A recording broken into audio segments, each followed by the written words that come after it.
হযরত বেলাল রাদিয়াল্লাহু তাআলা আনহুর গলায় রশি বেঁধে ছেলেদের হাতে দিয়া উঠাইয়া দিয়া বলতো, ছেলেরা রে, তোমরা তাকে মক্কার অলিতে গলিতে টেনে হিঁচড়ে নাও। ও যুবক, ভালো করে শুনো, ভালো করে শুনো। হযরত বেলালকে যখন এমন ভাবে রশি লাগাইয়া গলায় রশি বেঁধে যখন মক্কার অলিতে গলিতে টানতো, তখন ওনার জ্ঞান হুঁশ জ্ঞান আর থাকতো না। উনি অজ্ঞান হয়ে যাইতেন, উনি অজ্ঞান হয়ে যাইতেন। শুধু তাই না রে যুবক, হযরত বেলালকে আরো নির্যাতন করেছে। ওনাকে মরুভূমির উত্তপ্ত বালুর মধ্যে চিৎ করে শুমাইয়া বুকে বাড়ি পাথর দিয়া হযরত বেলালকে বলতো, বেলাল রে, তুমি ইসলাম ধর্ম যদি বাদ দাও রে, তোমার উপর থেকে এমন নির্যাতন উঠাইয়া নিব, তোমার উপরে এমন নির্যাতন আর করব না। হযরত বেলাল কেমন ঈমানের অধিকারী, কেমন আদর্শের উপরে অটল। হযরত বেলাল তখন উমাইয়ার কথার জবাব দিলেন, উমাইয়া রে, আমি ইসলাম ধর্ম গ্রহণ করেছি, আমি আমার ঈমান গ্রহণ করেছি, আমি ঈমান এনেছি, ইসলাম ধর্ম গ্রহণ করে মুসলমান হয়েছি। আমি আমার নীতির উপরে অটল থাকব, আমি আমার নীতি থেকে এক কিঞ্চিত পরিমাণ ব্যবধান করব না। একটা মুহূর্তের জন্য আমি ঈমান ত্যাগ করতে পারবো না। তুমি যা ইচ্ছা তাই আমাকে করতে পারো রে উমাইয়া, তুমি যতই নির্যাতন করো, আমি কিন্তু ইসলাম গ্রহণ করেছি, ঈমান গ্রহণ করেছি, নবীর কাছে আমি বায়াত গ্রহণ করেছি। আমি একটা মুহূর্তের জন্য ঈমান হারা হইতে রাজি না। হযরত বেলাল এমন কথা যখন উমাইয়াকে শোনালেন, উমাইয়া তখন ওনাকে আরো নির্যাতনের স্টিম রোলার বাড়াইয়া দিছে। হযরত বেলালকে যত মারে, যত আঘাত করে, ওনার শরীরের মধ্যে চাবুকের আঘাতে আঘাতে সারাটা দেহ জর্জরিত করে দিয়েছে। সারা দেহে জর্জরিত দেহের মধ্যে লবণ ছিটা দিত। ও যুবক, কেমন কষ্ট করেছেন বেলাল, কেমন নির্যাতনের স্টিম রোলার উনি সহ্য করেছেন, কেমন সহ্য করেছেন বেলাল। ওই বেলালকে এমন ভাবে নির্যাতন করতো উমাইয়া, যতই উনাকে আঘাত করে তখন উনি তত জোরে জোরে বলেন, আহাদ আহাদ আহাদ, আমার আল্লাহ একক, আমার আল্লাহ একক, আমার আল্লাহ একক। উমাইয়া রে, তুমি আমাকে মারতে পারো, তুমি আমাকে যা ইচ্ছা তাই করতে পারো।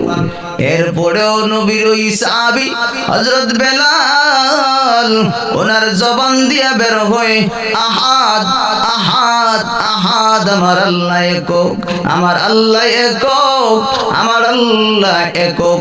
এমন কথা যখন উমাইয়া শুনে তখন আরো ওনাকে নির্যাতন বাড়াইলে কি হবে, নির্যাতনের স্টিম রোলার যত উত্তপ্ত করে উনি তখন আরো জোরে জোরে আহাদ আহাদ বলেন।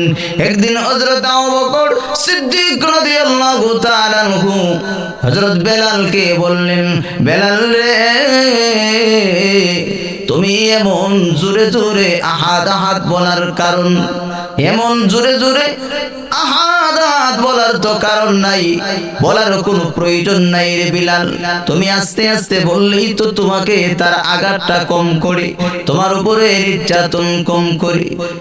হযরত বেলাল বলেন, আগামী কাল আমি আর এমন করব না, আমি আস্তে আস্তেই বলবো। কিন্তু কি হবে, আল্লাহ পাকের নাম যখন বেলাল জবান দ্বারা বের করেন, হযরত বেলাল বলেন, আমাকে তারা যখন নির্যাতন করে আমার জবান দিয়া অটোমেটিকলি বের হই আহাদ আহাদ। যত নির্যাতনের স্টিম রোলারের মাত্রা বাড়ায়, উনিও উনার জবান থেকে জোরে জোরে বলেন আহাদ আহাদ, এমন স্বীকৃতি উনি দেন।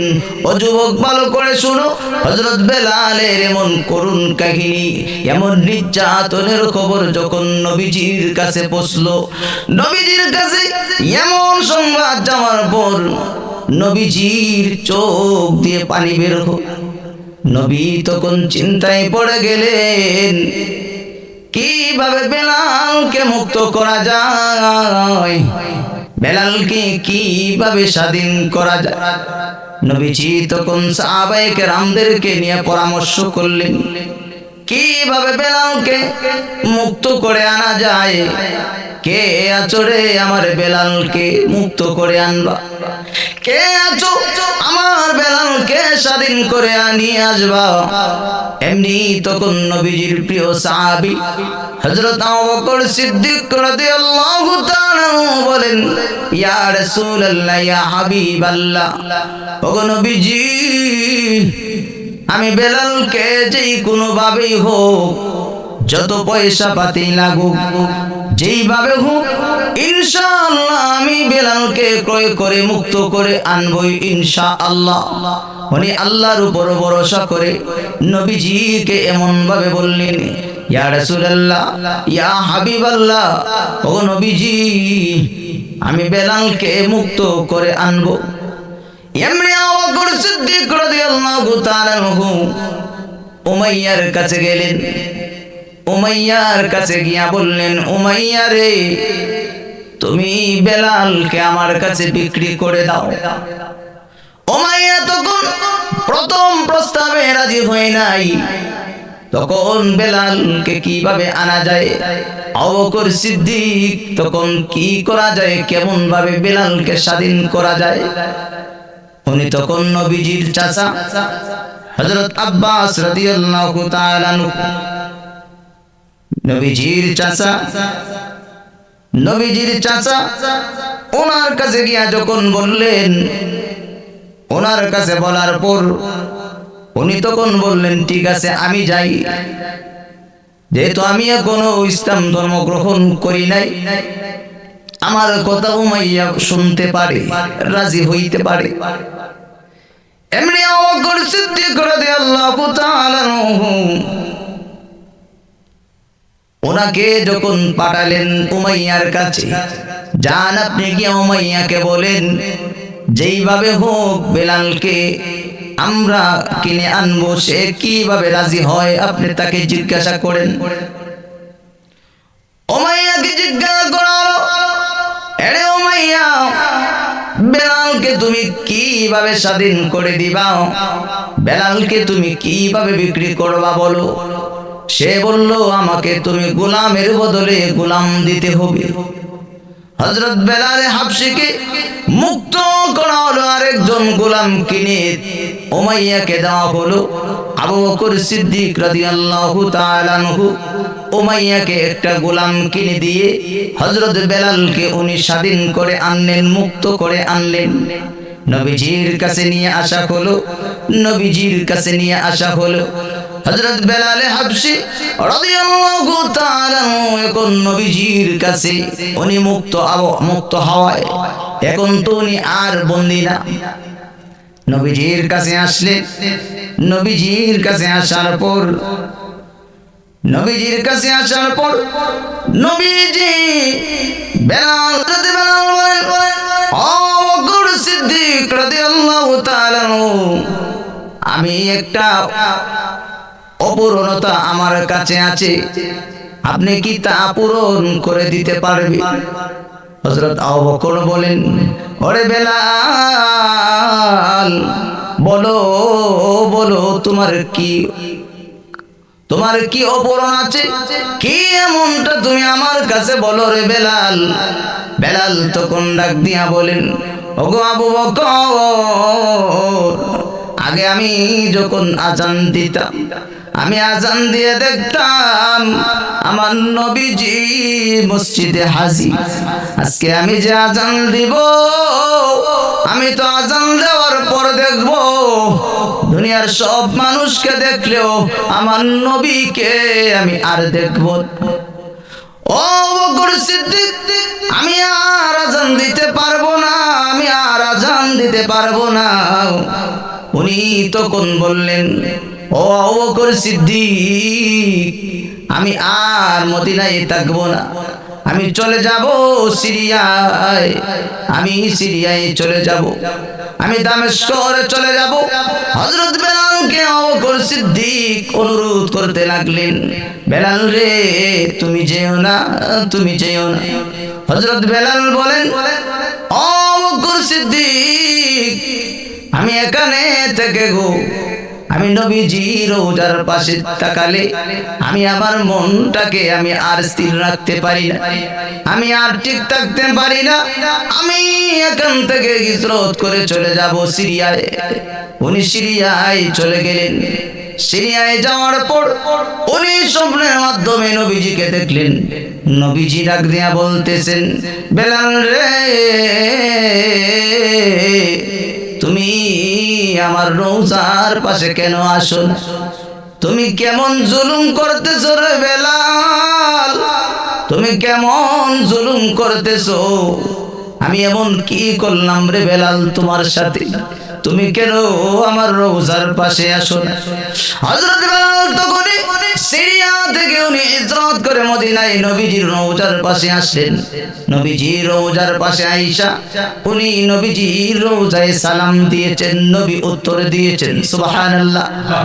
এবারও উনাকে আবু বকর সিদ্দিক অনুরোধ করলেন, ও বেলাল তুমি আযান দাও, তুমি আযান দাও। হযরত বেলাল আগের মতো এখনো বলেন, না না আমি আযান দিব না, আমি আযান দিলে আমি আবার মনটাকে শান্ত করে রাখতে পারি না। আগে যখন আমি আযান দিয়েছি, আমি আযান দিয়া তাকায়া দেখতাম নবীজি মসজিদে হাজির, এখন তো আমি আযান দিলে সকল মানুষ আসলেও আমার নবী আসবে না,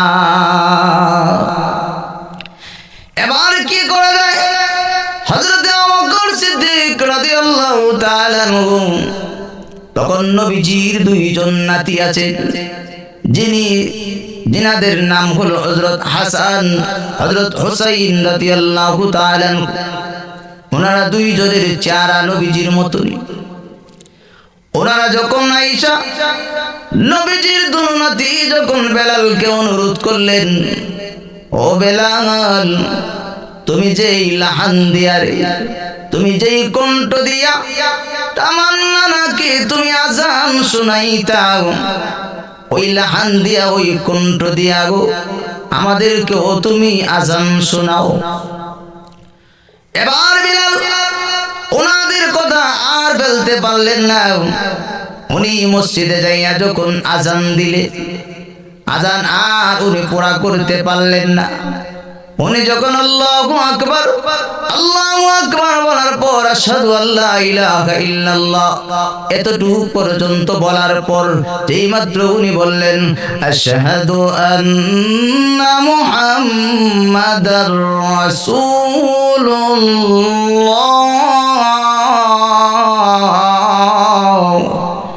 এমন বাক্য যখন উনি ওনার জবান দিয়া বের করতেছেন, তখন বেলাল হাবশী আর স্থির থাকতে পারলেন না।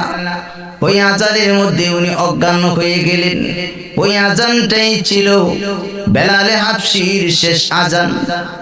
যাই হোক, বলতেছিলাম হযরত বেলাল হাবশী উনি নবীর একজন এমন প্রিয় সাহাবী, নবীজিকে এমন ভাবে ভালোবাসতেন, নবীও বেলালকে এমন ভাবেই ভালোবাসতেন, যেই কারণে নবীজি ওনাকে মসজিদের মুয়াজ্জিনের দায়িত্ব দিয়েছে। পৃথিবীর জমিনে আজ পর্যন্ত এখনো বেলাল হাবশীর নাম মুয়াজ্জিনদের তালিকায় সর্বশ্রেষ্ঠ তালিকায়।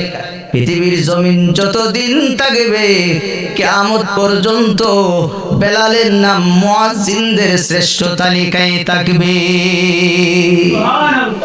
হযরত বেলাল এবার চলে গেলেন দামেস্কে, সিরিয়ার দামেস্কে উনি চলে গেলেন। সেখানেই উনি থেকে ওনার সেখানেই ইন্তেকাল হয়েছে। বাবু সগীর কবরস্থানে হযরত বেলালকে দাফন করা হয়েছে।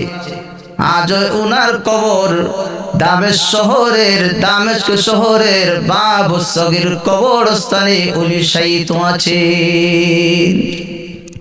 ভাইরা আমার, বন্ধুরা আমার, হযরত বেলাল এমন নির্যাতন সহ্য করেছেন, এমন নির্যাতন ওনার উপরে করার কারণটা হলো উনি কেন ইসলাম ধর্ম গ্রহণ করেছেন, কেন উনি ইসলাম ধর্ম গ্রহণ করে মুহাম্মদী ধর্ম উনি কেন মানলেন। ওনার উপরে এই কারণেই নির্যাতন করেছিল, ওনাকে অফার দিয়েছিল, বেলাল রে তুমি যদি ইসলাম ধর্ম ত্যাগ করো তোমার উপরে আর এমন নির্যাতন করা হবে না। বেলাল বলেন না রে উমাইয়া, তুমি আমাকে মারতে পারো রে, আমি আমার আদর্শ আমার কাছে বড়। কারণ মুসলমান শোনো, ইসলাম ধর্ম গ্রহণ করেছো, ঈমান গ্রহণ করেছো, ঈমান তুমি আনয়ন করিয়া তুমি তোমার ঈমানের উপর অটল অবিচল থাকবা। তুমি যদি ঈমান আনার পর ঈমানের উপর যদি অটল অবিচল থেকে তুমি যদি আল্লাহকে একত্ববাদ স্বীকার করে এই কথার দাবির উপর যদি অটল অবিচল থেকে দুনিয়ার জীবন যদি শেষ করে দিতে পারো, তাহলে শোনো আমার আল্লাহ জানাইয়া দিয়েছেন, ইন্নাল্লাযীনা ক্বালু রাব্বুনাল্লাহ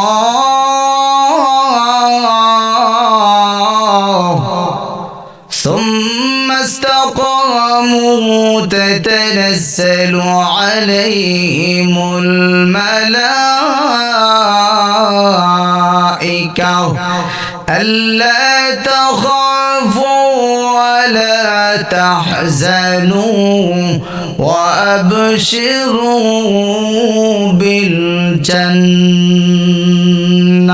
سبحان الله. الله رب العالمين إن الذين قالوا ربنا الله,